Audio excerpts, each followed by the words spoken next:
Felice Bauer, Prague, nuit du 22 au 23 janvier 1913. Très tard, ma chérie, et pourtant je vais aller dormir sans le mériter. Il est vrai que je ne vais pas dormir, mais seulement rêver.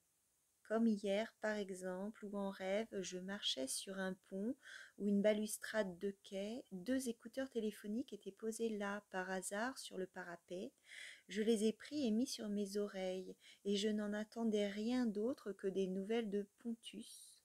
Mais rien ne sortait du téléphone, et il n'y avait rien de rien à entendre qu'un triste chant puissant et sans parole, et le bruit de la mer. J'ai bien compris qu'il n'était pas possible que des voix humaines se feraient un passage dans tous ces sons, mais je n'ai pas renoncé et je ne suis pas partie. Je travaille très peu à mon roman depuis 3 jours, et ce peu avec des facultés qui pourraient tout juste suffire à fendre du bois, mais pas même à couper des arbres, tout au plus à jouer aux cartes. Cela étant, ces derniers temps, ce n'est pas un reproche que je m'adresse, mais plutôt une consolation que je m'octroie. Je me suis retirée de l'écriture par les pieds, et il faut à présent que je m'y fore une entrée par la tête. Ma chérie, tu pleures? Sais-tu ce que cela signifie? Cela signifie que tu désespères de moi. Le fais-tu vraiment? Non, ma chérie, ne le fais pas. Tu en as déjà fait l'expérience. Moi, je tourne en rond.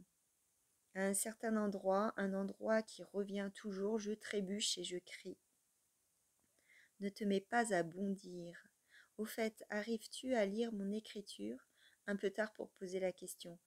Ne me plonge pas non plus dans la confusion. Je suis de nouveau bien debout, autant qu'il m'est donné de le faire. Ne pleure pas, ma chérie. Je savais bien que tu avais pleuré. Même si tu ne me l'avais pas écrit, je te harcèle autant qu'un Indien harcèle son ennemi, peut-être même encore par ma lettre d'hier. Grâce, grâce, ma chérie, grâce. Tu crois peut-être en secret que j'aurais pu, par amour pour toi, me maîtriser, moi et mes humeurs à ton égard. Mais qu'en sais-tu, ma chérie? Je l'ai peut-être quand même fait, et de toute la force, ridicule, bien sûr, qui est la mienne. Dois-je maintenant aller dormir, ou avant cela t'écrire mes idées commerciales?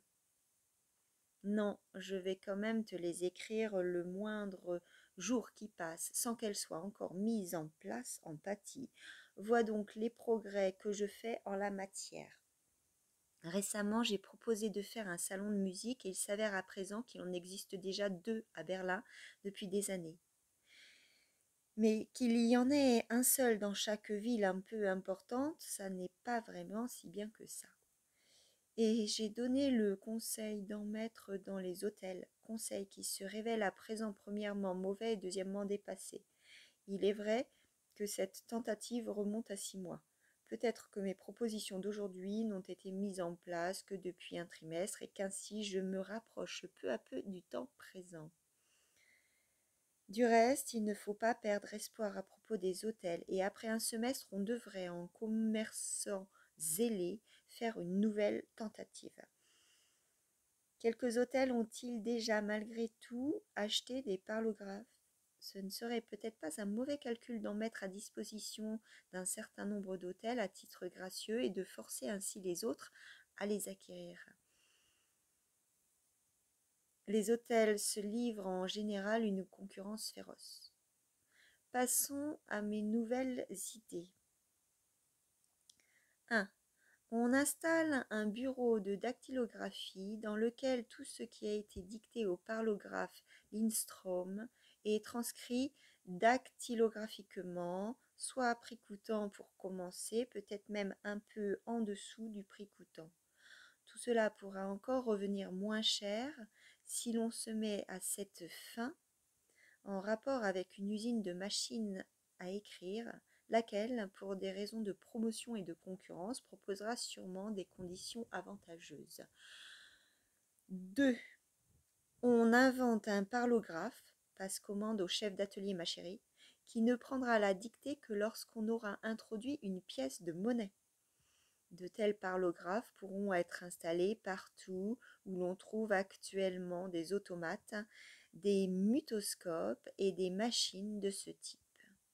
Sur chacun de ces parlographes sera indiqué comme sur les boîtes à lettres postales l'heure à laquelle la dictée transcrite en caractères typographiques a été remise à la poste. Je vois déjà de petites automobiles de la Lindstrom SA ramasser les cylindres utilisés des parlographes pour les remplacer par des cylindres neufs. 3. On se met en rapport avec le bureau des postes royales et on installe ce genre de parlographe dans tous les bureaux de poste de quelque importance. 4. En outre, ces appareils seront installés partout où on a le temps et le besoin d'écrire, mais pas le calme et le confort nécessaires, c'est-à-dire dans les wagons de chemin de fer, les navires, les zeppelins, dans les tramways, quand on va chez le professeur. As-tu à l'occasion de ton enquête sur les hôtels pensé en particulier aux hôtels de villégiature estivale où les marchands frétillants de fébrilité commerciale feraient le siège des parlographes? 5. On invente une connexion entre le téléphone et le parlographe, ce qui ne devrait vraiment pas être si difficile. Tu me diras sûrement dès après-demain qu'on y est arrivé. Ça aurait évidemment une formidable importance pour les rédactions, les bureaux, des correspondants, etc. Plus difficile mais sûrement possible aussi une connexion entre le gramophone et le téléphone. Plus difficile parce qu'on ne comprend pas du tout le gramophone et qu'on ne peut pas demander au parlographe de parler plus distinctement. Une connexion entre le gramophone et le téléphone n'aurait pas une si grande importance générale que ça, sauf pour des gens qui, comme moi, ont peur du téléphone, pour qui ce serait un soulagement. Toutefois, des gens comme moi ont aussi peur du gramophone et on ne peut absolument pas leur venir en aide. Du reste, ce serait pas mal de voir à Berlin un parlographe aller au téléphone et qu'à Prague un gramophone fasse la même chose et que ces deux-là puissent avoir une petite conversation ensemble. Mais ma chérie, il faut absolument inventer la connexion entre le parlographe et le téléphone. Mais dis-moi, il se fait de nouveau bien tard. Je sacrifie mes nuits pour ton commerce. Réponds-moi explicitement, il n'est pas nécessaire que ce soit en une seule fois, sinon je vais déborder d'idées. Et pas 2 lettres par jour, ma chérie. Et manger correctement à midi. Et être calme. Ne pas pleurer. Ne pas désespérer. Me prendre pour un fou dont la folie au besoin reste encore en suspens. Et à présent, pour de bonnes nuits et un baiser tout désemparé d'amour. Franz.